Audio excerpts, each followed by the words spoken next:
Speaker. Australia is the mammal extinction capital of the world, not something we should be proud of, but it's a legacy that we've been left with due to insufficient efforts to protect our precious native plants and animals. The Albanese government wants to leave nature better off for future generations, and that includes better protecting our precious native plants and animals. We're determined to turn things around, and we're taking actions like setting a goal of 0 new extinctions to give a clear signal we want to save our threatened species. We're investing over $500 million to better protect threatened plants and animals and to tackle invasive species. And we're investing $200 million to clean up urban rivers and waterways, which are home to nearly a quarter of our threatened plants and half our threatened animals, and I look forward to making a local announcement around that soon. We've launched the Threatened Species Action Plan, which sets out a pathway for threatened species conservation and recovery over the next 10 years. We've got a target of protecting and conserving at least 30% of Australia's land and 30% of our oceans by 2030. That's to restore habitat and that these threatened species call home. So far, we've protected an extra 40 million hectares of Australian ocean and bush. That is an area bigger than Germany. We're doubling the number of Indigenous ranges and investing in 10 new Indigenous protected areas.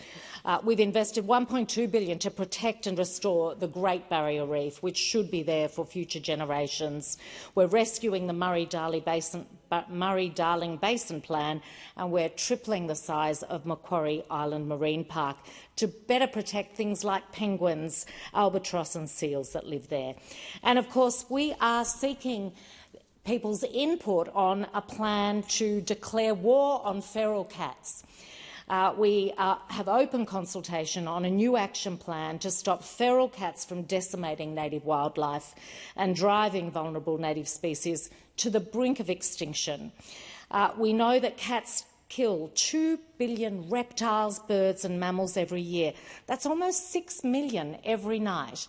And in places like the Blue Mountains and Hawkesbury, many responsible domestic cat owners do the right thing. So we're not talking domestic cats here, we're talking those feral ones. The plan is available for public consultation until December, and I'd urge you to take a look at it. No one will be surprised to hear me talk about koalas as one of the key threatened species in my electorate. It is incumbent on every level of government to work on protections for our koala population. It is very concerning to learn that data on wildlife has gone missing, because that makes it harder in New South Wales to know what things have been going on. And I note that the Environment Minister in New South Wales is deeply concerned to find that out and is working on it. I also want to urge our local councils not to use codes to clear bush that should be there for koala habitat, not to find dodgy ways around things and not to allow developers to do that, because the habitat we have, the koala habitat in the Hawkesbury, is absolutely crucial. And every day at the moment I'm seeing videos on Facebook and social media because koalas are out and active. The young ones are being kicked out of their mum's area, and it's coming into breeding season and they're going walkabout. So we are very lucky in the Hawkesbury to have koalas in our backyards, and we need to keep it that way.